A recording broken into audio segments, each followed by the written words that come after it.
This is a big one. This is your big boy. There's much to discuss, but I'll be thorough and quick. In this video, I'll be breaking down everything you should know about The Division 2, what new features they've added, the open world, the dark zones, but also how they've overhauled gameplay systems from the first game and how they've addressed complaints. I've talked to the developers, spent a bunch of hours playing the game, read just about everything I could, and condensed all of that into this concise list. This isn't a review. The best review is you. The open beta is actually live right now on PS4, Xbox, and PC. I recommend playing it because playing a game is the best way to get a feel for the gameplay.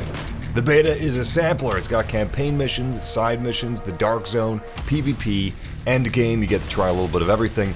Anyway, I'm going to quickly catch you guys up with the basics before we go in depth. Let's get some bullet points up! Minimal loading screens. They did a bang-up job making an open world. The Division 2 was designed with Endgame first. The main campaign is around 40 hours long. Time to kill feels much better, and robot dogs are trying to kill you. It's a plus, always a plus. The open world is roughly 20% larger than the first game. Gunplay feels great. Post-launch content is free. And we actually have a detailed roadmap so we know what we're getting. Now, the two most important things I ask multiplayer games: am I going to have fun playing this? Are the developers going to be developing good? Am I going to have fun? Do the developers develop good? Who is developing a game matters now more than ever, because games like this are ever evolving, with big content drops being added every few months. A looter-shooter style game done right is a huge undertaking, so developers that know what they're doing is pretty damn important. Are the developers prepared to handle this? Do they know how to put waypoints and a text chat in the game? I'm joking! Of course this game has waypoints and text chat. And of course you can change weapons without having to exit to some hub. That would have been absurd.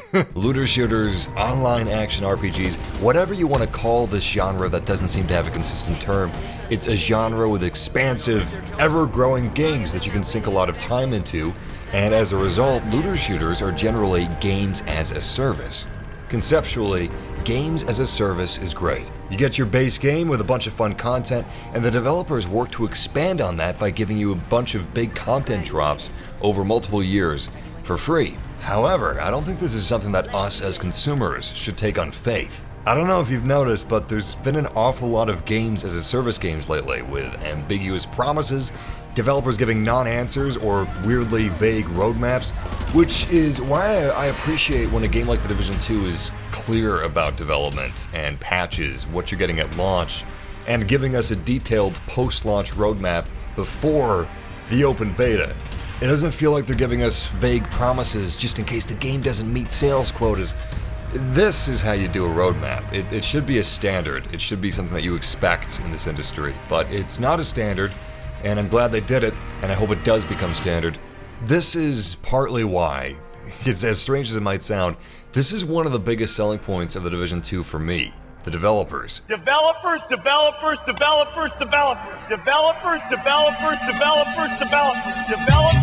They did a good job supporting the first game. They've proven capable of managing a game like this and also shown that they've learned from their mistakes. That's kind of key for a sequel. I mean, just look at this enormous patch list. These are the changes and fixes they've implemented based on the testing and feedback from the private beta. This is a patch list for the beta. It's longer than a CVS receipt. I feel like post-launch is pretty important for looter shooters, so we're gonna start with that.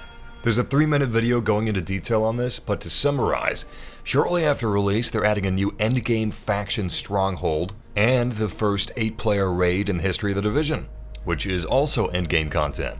Throughout year 1, they're going to be releasing 3 episodes. Episodes are supposed to be major content updates comprised of new missions, new narratives, new areas of DC, new PvE and PvE game modes, plus 3 new specializations. And all of that is free, so no splintering the player base. As far as monetization is concerned, there's a year 1 pass, which gives you 7-day early access to episodes, 8 exclusive missions, additional bounties and projects, and it instantly unlocks new specializations, instead of you having to unlock them through gameplay. There's also going to be an apparel store where you can purchase cosmetics directly and bypass loot boxes. This is good. They're laying out what the post-launch is going to be and how they're going to monetize the game, and you can look at it and decide what you think. They're being pretty transparent. They're constantly giving detailed updates that are actually descriptive and helpful instead of vague comments. This should be an industry standard in my opinion. Okay, moving on to gameplay. The main story campaign, excluding side quests and open world stuff, is around 40 hours long. It's set 7 months after the devastating pandemic swept New York City in the Division 1. I can't speak for the story or the writing because I haven't finished the game, but we do know that the story is going to be expanded upon through post-launch content, unlike the first game. Your base of operations is the White House. It acts as your main hub. You rebuild and resupply the White House through missions that upgrade it and change it visually over time. There's a lot of things that change the open world visually over time as you progress through the game. When you finish the campaign and reach level 30, the endgame, the open world and campaign missions are overhauled with a new faction, the Black Tusk, that invade the open world and take over every main mission, which is pretty cool because it adds replayability. You'll see other factions and civilians fighting the Black Tusk in the open world as well. It's basically all-out war. The open world is 20% larger and more of the map is traversable as a result of DC being more varied and less corridor-ish than New York City. So the map has a very different feel, and the open world is actually a one-to-one recreation of Washington, D.C. It's built from satellite imagery, it's accurate down to what shops are where. For instance, if your commute is in D.C., you'll see the same pizza restaurants or grocery stores or libraries at the same locations they would be in real life. I love that. One of the most common concerns I see regarding this game is that it's not snowing, which just goes to show how iconic of an open world the first game had. And although this is completely up to opinion, I do feel like DC is just as well realized, but in different ways. The realistic months into the apocalypse world reminds me of something like I Am Legend, and the summer thunderstorms and rainstorms are gorgeous. You're right next to the Grand Washington Hotel. Okay, here we go. That should get their attention. Head to the service entrance on the east side of the building. The map itself is gorgeous. It's really well designed. From a gameplay perspective, I actually think it's better in DC than it was in New York City. They've added something called a living world system, which is supposed to simulate the behavior of survivors in an urban environment. This is something that connects the main story to the open world with how you play, influencing the power struggle between civilians and factions in DC. This changes the world visually and through what activities become available to you. Other major new world features are settlements and control points. Civilians are building settlements throughout the map that need your aid. Upgrading settlements open up new main missions, side missions, activities, and settlement projects. Control points are like settlements for bad guys. They're dark and scary, and you should kill everyone there. Control points can be held by civilians or hostiles. The controlling group has greater influence in that specific area, triggering new activities related to the group in control. And all the various factions, the civilians, the hostiles, they're all doing little things throughout the open world. They've got their own patrols and stuff like that, and they actually roam around the map, and these effects are all simulated across the entirety of the map at all times, not just when you're standing near them. So, living open world doesn't feel like a buzzword like I initially thought it would have been. It feels like they've tried to make as much of the open world design as possible hinge around simulating survival. Let's talk about gameplay. Outside of it not snowing, another hot topic is bullet sponges. What have they done? There's a few things they've done to combat this. They've lowered time to kill on various enemies, they've put armor on others, and they've changed the AI. But wait, you might ask, doesn't lowering the health make them too easy? Isn't armor just another bullet sponge? Well, enemy AI feels pretty good, and enemies seem more lethal in general. Even Reds can kill you if they get the drop on you. A lot of armorless enemies have melee or CQC weapons, and they're pretty proficient at flanking, often from where you wouldn't expect. And they also make themselves tricky to hit. Armored enemies have weak spots that can be exploited to melt the armor off, which is cool because it encourages team play coordination. And some enemies' guns even have weak points that'll disable them. I feel like they've made some great progress. I think time to kill feels pretty good. But at the end of the day, this is still a looter shooter. It may be in a realistic setting instead of Magic Spaceland, but it is a looter shooter, and you don't want enemies and yourself to always die from a single bullet. The key difference this time around is the game especially seems to reward accuracy via headshots and weak points in armor and weapons. The developers seem to have taken on a few consistent themes throughout the Division 2. Skill-based rather than stat-based seems to be one of them. They've also seemed to focus on the game being strong for those that prefer PvE or PvP. I meant to mention this earlier, but I guess this is good a time as any. I would love to know what you guys think of some of these different changes down in the comments below, especially some of these different gameplay mechanics being shifted and reworked. Moving on. Gear, weapons, skills, stats, and attachments have been reworked. There's a lot we could go into here, but to summarize, skills are customizable with 3 variations apiece that support different playstyles, which I appreciate. I didn't get a chance to play with all of them, but I thought they felt pretty diverse. I think it's important for games like this to respect player agency and player choice. Weapon stats are pretty detailed, with most of this remaining pertinent despite some parts of the game having normalization. And if you don't like normalization, you gotta occupy dark zones where there is none. The guns themselves handle great. They're visually incredibly accurate to their real-life counterparts, even down to their reload animations, which are really slick. But attachments are now unlocks, which is way more of a streamlined system than the old attachment loot system, virtually eliminating the tedium of sorting hundreds of near-identical attachments. That's a plus for me. Again, there's a lot more we could say here, but I'm not going to get into minutia because there's still things that could be balanced and reworked. In a nutshell, the philosophy is, gear isn't just about raising stats, but also giving you increasingly customizable ways to play as you progress, with a big focus on strategy and player choice. The developers told me that autonomy was important when they were designing the core experience, and it does feel like that's true. So yeah, gear, weapons, and skills can all be modified through different means to gain new effects and strengths. Currently, weapon attachments each have positive and negative compromises. Endgame! Endgame is a vital part of looter shooters. It's either where the game begins or where it ends.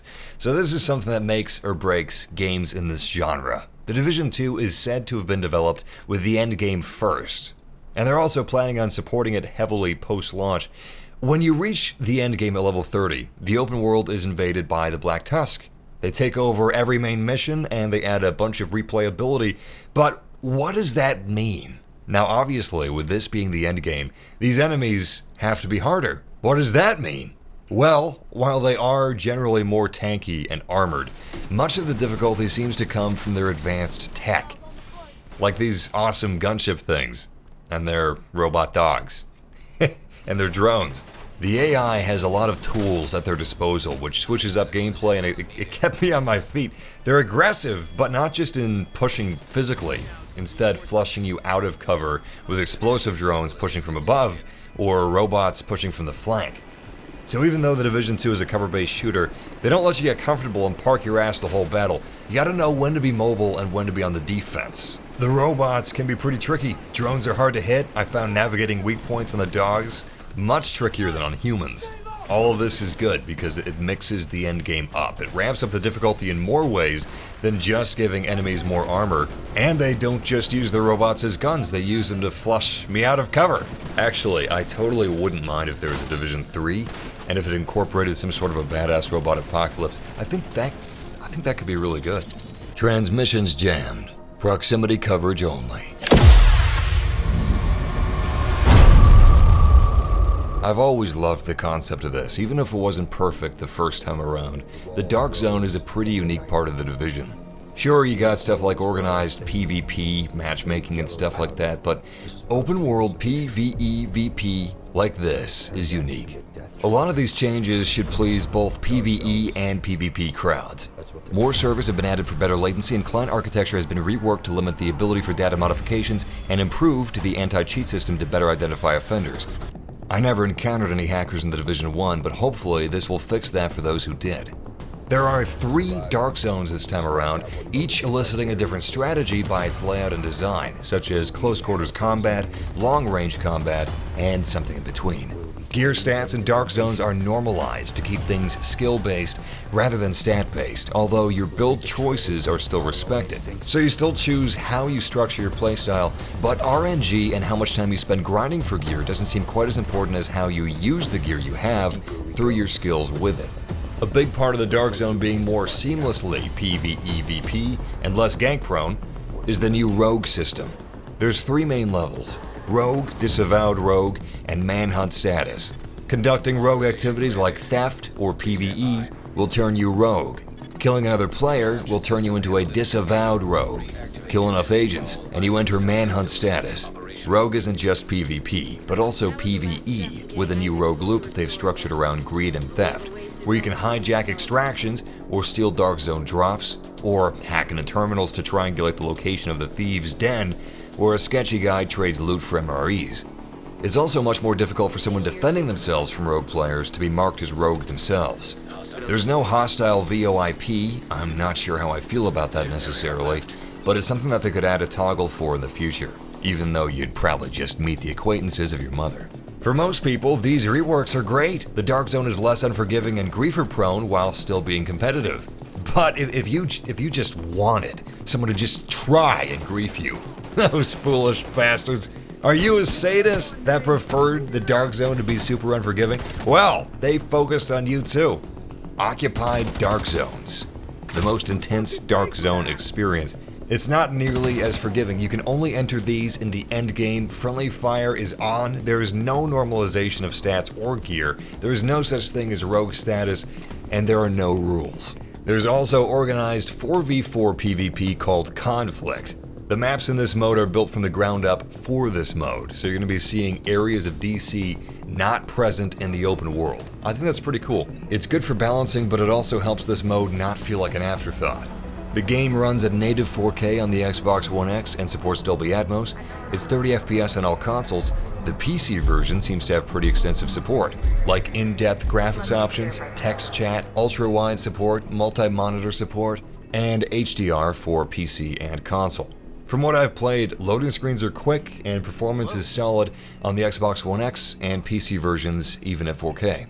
Anyway, that's just about everything you should know about The Division 2. I highly recommend playing the open beta because it's free and it's a great time for you to decide how you feel about The Division 2. But I feel like this is a game that the developers have a lot of passion for, which is great. There's been a lot of disappointing looter shooters over the years, and I really hope that this one knocks that out of the park.